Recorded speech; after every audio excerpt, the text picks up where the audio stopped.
कहना है कि बजट बहुत अच्छा है, बजट लोगों के लिए है। सामना ने लिखा है कि नहीं, बजट बहुत ही खराब है। सिर्फ सामना नहीं बोल रहा है, देश बोल रहा है। देश बोल रहा है। और देखिए, अगर बजट अच्छा है तो सबसे पहले किसान क्यों बॉर्डर पे बैठे हैं 60 दिन से? वो अपने घर क्यों नहीं जा रहे हैं? उनके लिए क्या है? सरकार कह रही है कि हम बातचीत के लिए तैयार हैं। बातचीत करिए। बातचीत का तरीका ये नहीं है किसानों के ऊपर गोलियां दागो, किसानों के ऊपर आंसू गोले छोड़ दो, लाठियां चलाओ। ये बातचीत करने का ढंग नहीं है। कृषि कानून को लेकर जो हंगामा हुआ है, तो सदन जो है 10:30 तक। देखो, हंगामा हुआ है, उसमें आश्चर्य की क्या बात है? किसानों के मुद्दे पर अगर हंगामा नहीं करेंगे तो किस विषय पे करेंगे? संसद क्यों है? हजारों किसान 60 दिन से वहाँ सर्दी में, पानी में, हाँ, बैठे हैं। एक इस बजट का नाम है धोखेबाज बजट। ये बजट का सार है धोखा, ये धोखे पर आधारित है। और जैसा उन्होंने विनिवेश के बारे में चर्चा करते हुए कहा, इसके बारे में केवल 2 लाइन में कहा जा सकता है कि बेच खाएंगे सब कुछ और छोड़ेंगे नहीं अब कुछ। ये है इस बजट का सार। इस बजट ने गरीब को धोखा दिया, नौकरी पेशा लोगों को धोखा दिया, मजदूर, किसान, छोटे उद्योग को धोखा दिया और उन सांसदों को भी धोखा दिया जो वित्त मंत्री के बजटीय भाषण को सुन रहे थे। जो चीजें देश की सुरक्षा और अस्मिता के लिए आवश्यक थी, उनकी चर्चा तक वित्त मंत्री ने नहीं की।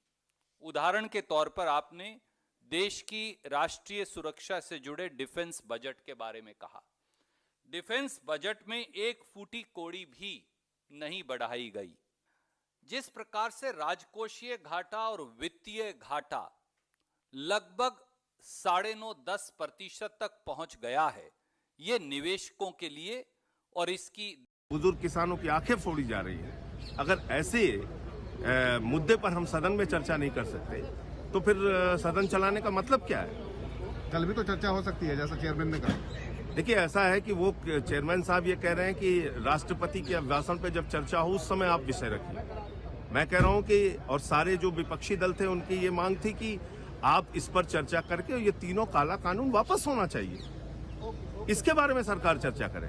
तो कुल मिला के आप चर्चा, वैसे सामान्य चर्चा तो आप तारीख पे तारीख किसानों को भी दे रहे हैं, लेकिन ये पार्लियामेंट है जहां पे जबरन ये बिल पास किया गया है।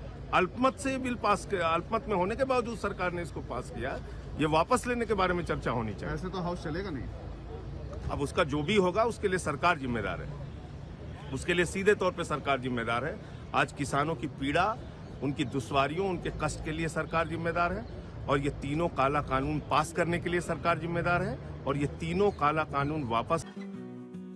पहले जो ये एम्प्यूटी क्लिनिक थी, पहले कोई पेशेंट आता था जिसकी क्रस्ट लिम्ब है, क्रस्ट लेग है, तो उसको मतलब इतना स्ट्रगल करना पड़ता था। एक तो पहले ही ये काफ़ी शॉकिंग होता है, जिसकी टांग टूटी हो या हाथ क्रश हुआ हो, उसके लिए तो एक बड़ा पेनफुल प्रोसेस होता है।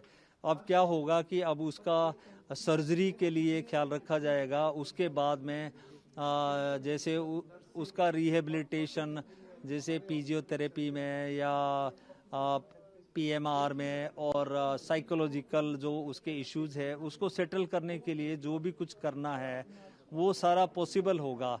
वो उसकी प्रोसेस जारी रहेगी, नहीं तो उसको एक जगह से दूसरी जगह पे भटकना पड़ता था। तो उसकी जो रिहेबिलिटेशन है वो सारा होगा। बाद में उनको आर्टिफिशियल लिम्ब लगेगी या लेग लगेगी, उसके लिए भी जो कुछ देना है, जो कुछ होना है, उसके लिए करेंगे। मतलब दिल्ली पुलिस ने अभी तक जो किसान आंदोलन हो रहा है उसमें 44 एफआईआर करी हैं, 44, और 122 लोगों को अरेस्ट किया है, 122। तो इसके अलावा दिल्ली पुलिस की तरफ से किसी को भी इलीगली डिटेन नहीं किया गया है, ना बिठा के रखा गया है। जो ये इंफॉर्मेशन है रिलेटेड टू 44 एफआईआर और 122 अरेस्ट, ये हमने अपनी दिल्ली पुलिस की वेबसाइट पे शेयर कर दी है, जितनी हम सुप्रीम कोर्ट की गाइडलाइंस के तहत कर सकते हैं। इसके अलावा कंसर्न पुलिस स्टेशन और उनके कंट्रोल रूम में पूरी इंफॉर्मेशन है। कोई भी जो आदमी या औरत अगर अरेस्ट हुआ है तो उसके घर वाले या उसके जानकार उस इंफॉर्मेशन को देख सकते हैं। ये कदम हमने वेबसाइट पे डालने का आम जनता को फैसिलिटेट करने के लिए उठाया है। तो मैं आपके ज़रिए ये अपील करना चाहता हूँ कि कोई भी अफवाहों पे ध्यान ना दें। जो दिल्ली पुलिस की तरफ से कार्रवाई कानूनी की गई है वो बिल्कुल